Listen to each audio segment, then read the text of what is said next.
Hi, it's Paul Ryan. Today I'd like to talk about record labels and record labels salad days. During the 1980s, record labels' largest revenue source was from hard copy LPs. By the 1990s, cassettes were their bread and butter, and then came the CD. Using today's dollars, during the year 1999, CDs totaled $23.4 billion in the U.S. That accounts for 88% of all revenues that year, and $6 billion more than I'm estimating for the entire recorded music industry in 2026. We looked at how record labels began way back in the 1880s, but how did they become so incredibly powerful? Well, their rise is closely parallel to the artists they were connected with. For example, Sinatra recorded for Capitol Records, Columbia, RCA, Sony, Warner Brothers, and others. He was a huge artist from the mid-1930s to the 60s. Rock Around the Clock by Bill Haley and the Comets, Whole Lot of Shakin' Going On by Jerry Lee Lewis, Elvis, the Everlys, even acoustic stars like the Weavers, they were all tied to labels. The Weavers recorded for Decca, a major record label. Bob Dylan was with Columbia, Island Records, Sony, and some other ones. Even the most folky of them all, Pete Seeger, was with Folkways. Bill Monroe, Flat and Scruggs, it really didn't matter who you were. If you were a musician, you were looking to be signed by a record label. From the 1960s to the year 2000, labels continued to be dominant. And when I look back, I'll admit that I was very fortunate to be, quote-unquote, signed. In my case, Action Records in the 1960s, they weren't a major label, but they got my single onto the charts. And they did a lot of the marketing and the groundwork. On the surface, the music industry went through many phases throughout the century. However, while recording formats, artists, genres, and generations came and went, the core of the music business remained consistent, and it was all centered around record labels. One executive puts it this way, quote, "The music industry was structured like a straight highway with a few heavily guarded gates along the way. First, artists had to be discovered by labels. Recording companies provided infrastructure. They had access to the media. Radio and TV were the main promotion channels, and artists needed them to get access to larger audiences. Primetime rotation on a big radio station could bring an overnight success to an artist, propelling them to a life of windfall revenues and nationwide fame.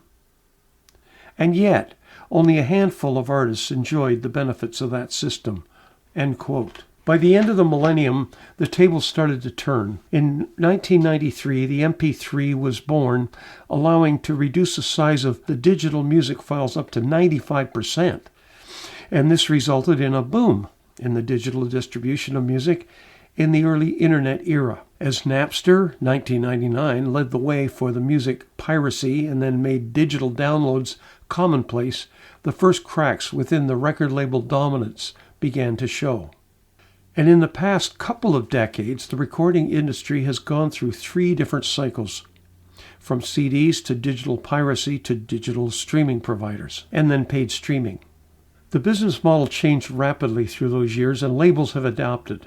From an increased role to artist managers to the rise of indie musicians who want to have more control and bypass the labels, with so much turmoil over the past years, all the lost revenues and the need to adapt quickly, my hats are off to the record label executives. Imagine surviving all of that, still standing, and being still a major part of the record industry. Today's featured song is called The Trade.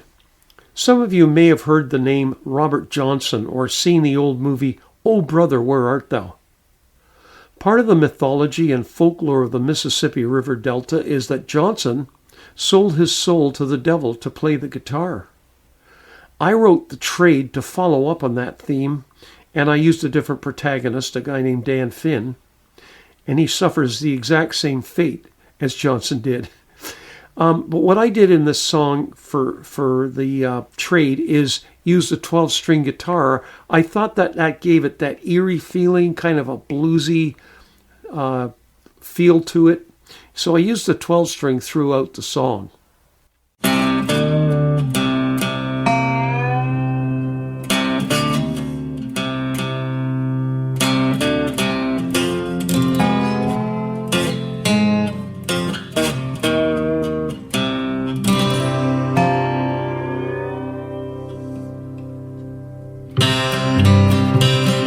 Was a night down on the delta, all God's creatures ran through the shadows and far away.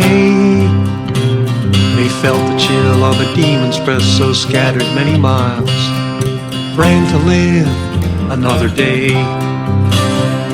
A man walked along a path, eyes fixed and all alone. A guitar slung behind his back, the night cut to his bones.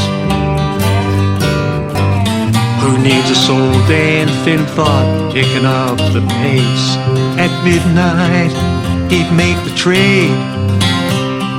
Seemed just like a perfect plan to Daniel's state of mind. Just wait and hear me play. The crossroads stood before him now, peeking from in between the trees. Hey, you Johnsons, he laughed, you ain't got nothing on me.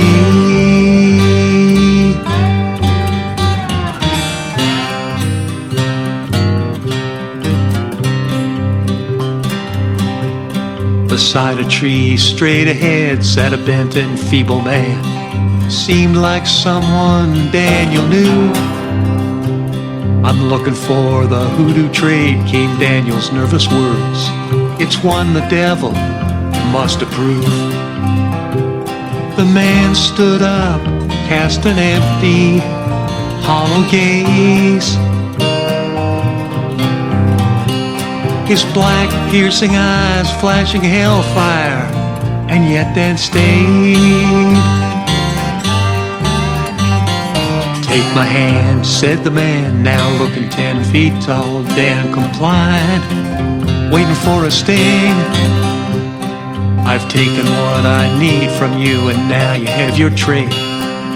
Funny Daniel thought, didn't feel a thing. Come with me now, beckoned Satan with a grin. That night in the woods was the last on earth for young Dan Finn. Daniel cried and argued, for his gift would go unused, crying, hey, we had a deal.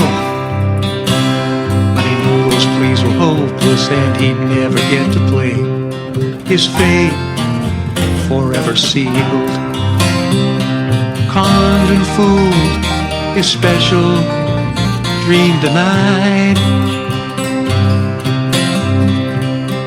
No way back, he was trapped till the end of time.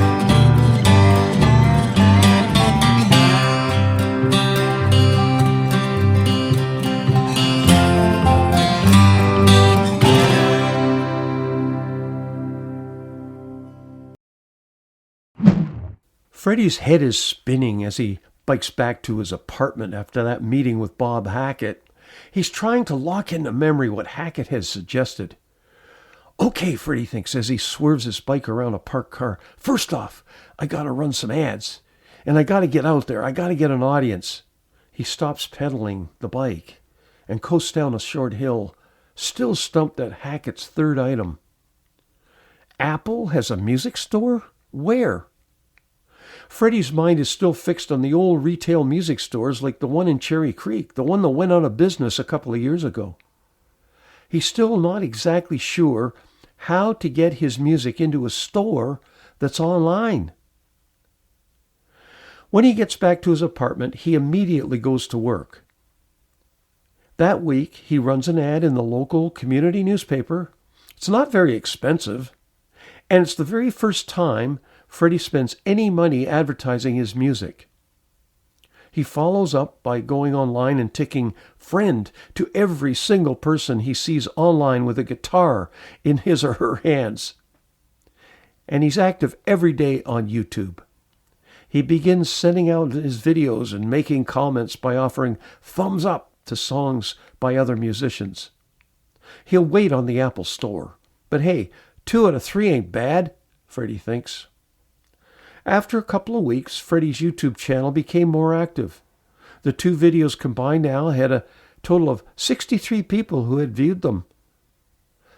Thinking that more is better, 2 months later, Freddie had 5 videos on YouTube, and his social media audience was gaining ground every single day.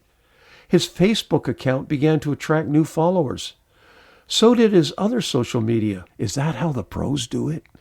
The video for Talking Man was getting a lot of views. It was the 5th song that Freddie wrote, and it's about a guy who just can't find love no matter how hard he tries. As the song goes, he turns to dating apps online as his way to talk to girls and ends up with hundreds of potential dates.